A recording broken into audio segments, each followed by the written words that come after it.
तो आइए समझते हैं नेचुरल ऑसिलेशंस और फोर्स्ड ऑसिलेशन में क्या डिफरेंस है। तो समझने से पहले एक एग्जांपल लेते हैं कि जब आप देखते हो कोई पेंडुलम क्लॉक में जो है सो एक पेंडुलम लगा हुआ होता है, तो वहां पे जो है सो जो ऑसिलेशन कंटिन्यूअस हो रहा है एक डिफाइंड फ्रीक्वेंसी के साथ, वो होता है हमारा नेचुरल ऑसिलेशंस। बट जो है सो अगर हम देखते हैं कि कोई बच्चा को आप पालना में या झूला में रख करके उसको जब झुलाया जाता है, तो एक पीरियोडिक फोर्स हमेशा कंटिन्यूअस उसकी मां उसको प्रोवाइड करती है। तो वो जो एग्जांपल होगा कि एक कंटिन्यूअस पीरियोडिक फोर्स के साथ उसी जो ऑसिलेशंस को कराया जा रहा है continuously, that is called forced oscillations, वो एग्जांपल हो जाता है। तो चलिए इसी चीज को और भी पॉइंट्स के जरिए जो है सो हम लोग समझते हैं थोड़ा।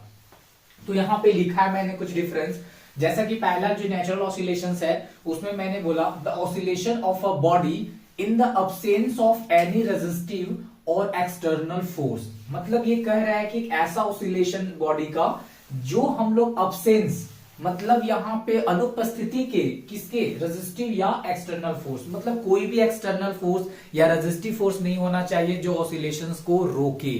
जैसे कि मैं अगर एक बार झूला झूला देख के छोड़ देता हूं तो धीरे धीरे क्या हो जाएगा, वो रुक जाएगा।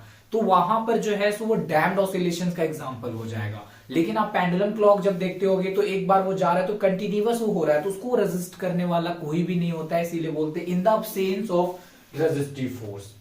जबकि अगर हम फोर्स्ड ऑसिलेशंस की बात करते हैं तो फोर्स्ड ऑसिलेशन का मतलब हो गया हमने एक फोर्स प्रोवाइड करा है और उस पीरियोडिक फोर्स के जरिए जो है सो वो ऑसिलेशंस कंटिन्यूअस है। तो इसीलिए यहां पे बोलेंगे the oscillation of a body in the medium in the presence of external periodic force. ये हमारा पीरियोडिक फोर्स होना चाहिए। यहाँ पे पीरियोडिक टर्म बहुत ही इंपॉर्टेंट है, क्योंकि जितना आप 50 न्यूटन से एक्सटर्नली जो है सो आप प्रोवाइड किए हो तो वो हमेशा 50 न्यूटन ही रहना चाहिए। कभी आप 30 कर दिए तो आपका जो है सो ऑसिलेशन थोड़ा कम हो जाएगा। तो अब आपको चाहिए अगर फोर्स्ड ऑसिलेशन तो आपका फोर्स कैसा होना चाहिए, पीरियोडिक फोर्स होना चाहिए। तो प्रेजेंस तो होना ही चाहिए, मीडियम भी होगा चलेगा, और यहां पर जो है सो पीरियोडिक फोर्स होना चाहिए। तो इस तरह का जो ऑसिलेशंस होता है उसे हम लोग फोर्स्ड ऑसिलेशंस कहते हैं। नेक्स्ट वन डिफरेंस क्या है कि द एम्पलीट्यूड ऑफ वाइब्रेशन जो होता है, इसको ऑसिलेशन को दूसरा टर्म्स में हम लोग वाइब्रेशंस भी बोलते हैं। तो the amplitude of vibrations remains constant with time. मतलब नेचुरल ऑसिलेशंस फिर से हम लोग देखें तो सिंपल पेंडुलम का जो या पेंडुलम क्लॉक में जो लगा रहता है वो कंटिन्यूअस जो है सो हो रहा होता है, तो उसका एम्पलीट्यूड जितना एक बार जाता है फिर उतना ही जाता है, फिर उतना ही जाता है। तो इस तरह से बोल सकते हैं कि टाइम बढ़ रहा है लेकिन उसका एम्पलीट्यूड चेंज नहीं हो रहा है। तो इसीलिए ये जो है सो रिमेन्स कांस्टेंट रहता है विद टाइम के साथ। लेकिन यहाँ पे जो एम्पलीट्यूड होता है ऑफ द वाइब्रेशंस का डिपेंड्स करता है on the frequency of the applied periodic force, जो हम फोर्स अप्लाई कर रहे हैं। तो यहां पे एम्पलीट्यूड है ना कि अगर हम फोर्स का वैल्यू बढ़ा दें तो हमारा एम्पलीट्यूड भी बढ़ जाएगा। तो इस तरह से हम कह सकते हैं कि हमारा जो एम्पलीट्यूड है फोर्स ऑसिलेशंस का, वो जो फोर्स हम लोग प्रोवाइड कर रहे हैं उसका फ्रीक्वेंसी पे डिपेंड करता है। उस फ्रीक्वेंसी का ऑसिलेशंस क्या है उसके हिसाब से ये एडजस्ट करता है।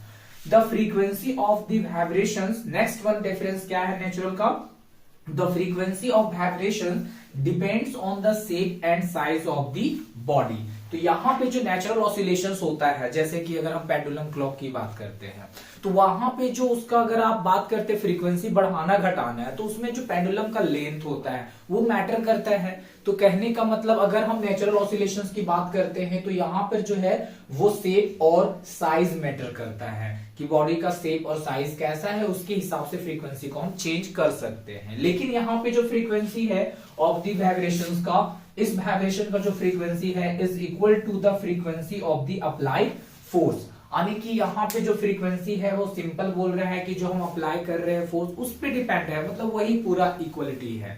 ठीक है, नेक्स्ट वन डिफरेंस क्या है हमारा कि जो frequency of the oscillations remains constant.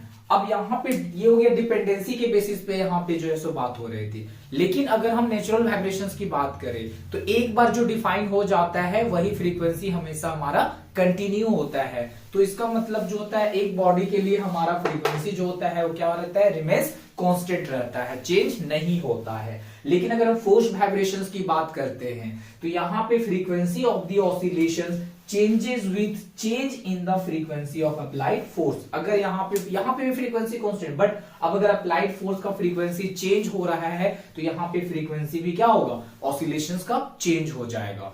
तो इस तरह से जो है सो हम लोग ने देखा चार डिफरेंस। तो मेनली ये चार डिफरेंस है नेचुरल ऑसिलेशंस और फोर्स्ड ऑसिलेशंस के बीच में। ऑसिलेशंस को दूसरा टर्म्स में वाइब्रेशंस भी बोला जाता है। तो अगर वीडियो आपको अच्छी लगी हो तो प्लीज अपने फ्रेंड्स के बीच में शेयर कर दे और लाइक सब्सक्राइब करना ना भूले। Thank you for watching.